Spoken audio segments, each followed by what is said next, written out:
I'm about to have a heart attack. Okay, so I would like to thank you for the 10 years of amazing alignment that I have experienced from listening to Abraham for this long. And the last time I was in the hot seat, I was asking you how I could get married, and 2 weeks later, I eloped. And so I have a question because I'm confused, because in some areas of my life, I really feel like that I'm in the flow, that I'm in alignment, particularly when I'm working with people and horses in my business called Equine Guidance. And I'm really brilliant at helping people move up the vibrational scale through the help of horses. So where I get messed up is in the organizational part of organizing my business. It's like I just completely fall apart. I can't do it. Well, what is it that the horses help you do in the part of your business that's working so well that they can't help you do in the other part? Well, what they help me do is they help me help my clients get into communication and contact with their inner guidance system. So the part that's working is vibrational help. Yes. And the part that's not working, you're looking for action help? Exactly. Right. So I don't know how to get into vibrational help with the tasks of running a business. So let's flip it the other way. Okay. What if you ask the horses to no longer help vibrationally, but to help through action? What do you think they might do? They'd have nothing for you. They'd have nothing for you. They'd say, hey, that's not what we do. Mm-hmm. Or they politely run around. They would move, because they are vibrational creators. They don't get hung up in the details. They avoid resistant experiences. What is the predominant thing that they have shown you? What's their magic? The power of now. And what is the power of now? Their magic is that they calm the amygdala, and they help. They what? They calm the amygdala, which is the fight, flight, and freeze response in our brain, and they help us get in tune with our emotional vibrational balance. So wait. So okay. What their magic is, and what you said may or may not be, who knows what they're doing in anyone's brain? They are healers in the sense that they are a big mass of flesh who know unequivocally their well-being. Exactly. And radiate it so powerfully that anyone in their presence has the benefit of the infusion of energy of well-being. So their magic is a vibrational stance of alignment with source energy. And because if that's, no one is doing this with mice.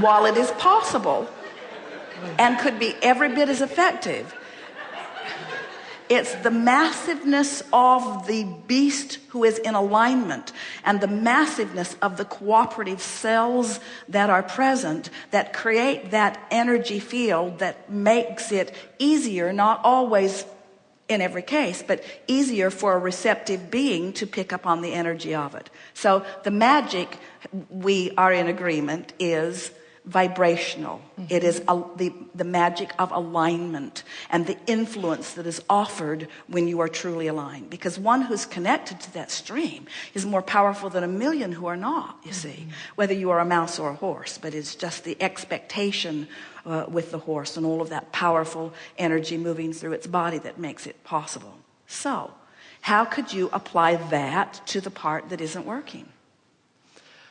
Well, I'm also stuck with my book. So when I read my book to my horses, they give me incredible feedback and support and space where they're basically telling me. But now you've changed the topic. Now you've changed the subject. Okay. And there's something to be noted about that. because it's like you said, so this isn't working and this is. So we amplified what is working and then asked you a simple question, and then you started piling on everything else that isn't working. In other words, that's why it's not working. Your attention to what is. I'm stuck with, I'm sort of scrambled in this and scrambled in this. What does the horse do about this? Does the horse worry about it? Does the horse stew about it? Does the horse give any attention whatsoever to what isn't in alignment? Could the horse, in its energy infusion, be a benefit to anyone if it were not in alignment? No. And are you any different from the horse? No. So isn't the message that this beast is expressing through example, isn't it about getting into the vortex and then getting into the vortex and then getting into the vortex and then? I'm dying to say I have another problem. Do you want to know what it is? Not really. Okay. And we have a feeling if you told the horse would run away too.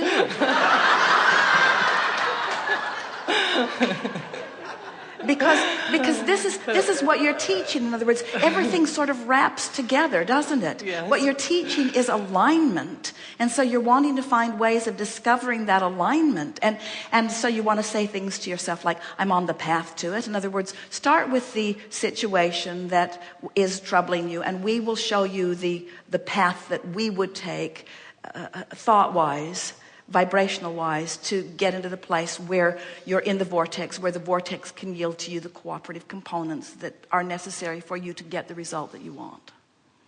So what's out of whack? So what's out of whack with the bookkeeping or whatever it was you started with? So with the bookkeeping, it's like I just don't have any energy for that. I sit down to do the business. Do you ever bring someone to the process of the horse, and the horse just whispers in your ear, I just don't have the energy for this? Yes, and then they don't work that day.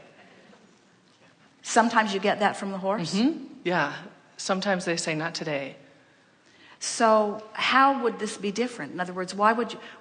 And so then what? So then what? So then what's the next remedy? What do you do? In other words, if it's not there, what do you do next? Do you get out the whip? No. Do you put the horse on a timeline? No. Do you make threats? No. Do you embarrass the horse? No. Do you talk bad about the horse behind its back? No. What do? You wait for alignment. And how do you know? How do you know when that has happened?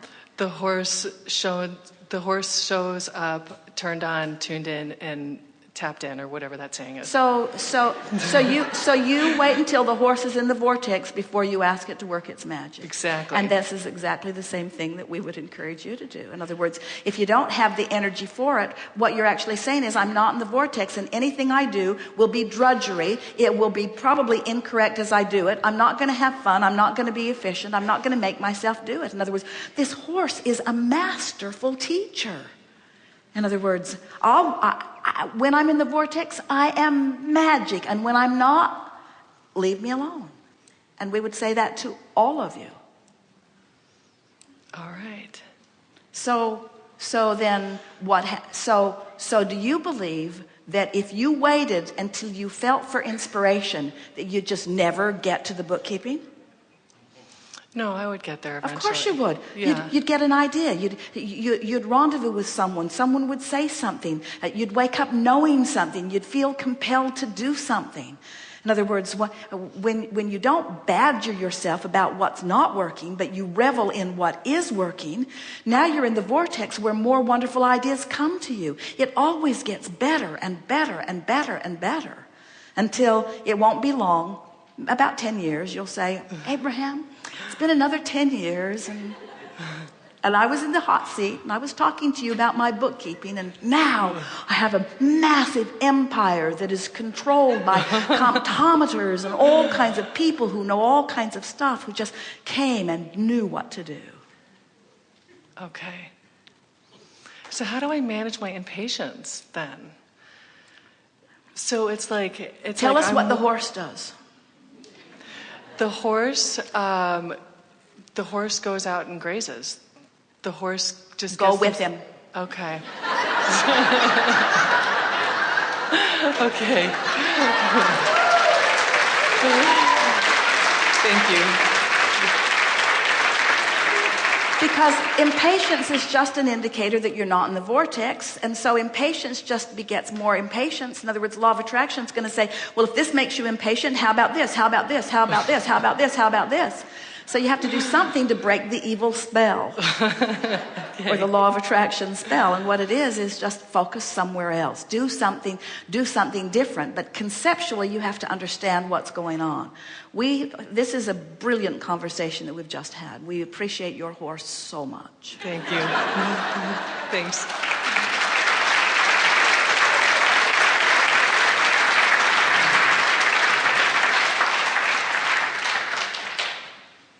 On the aisle right here.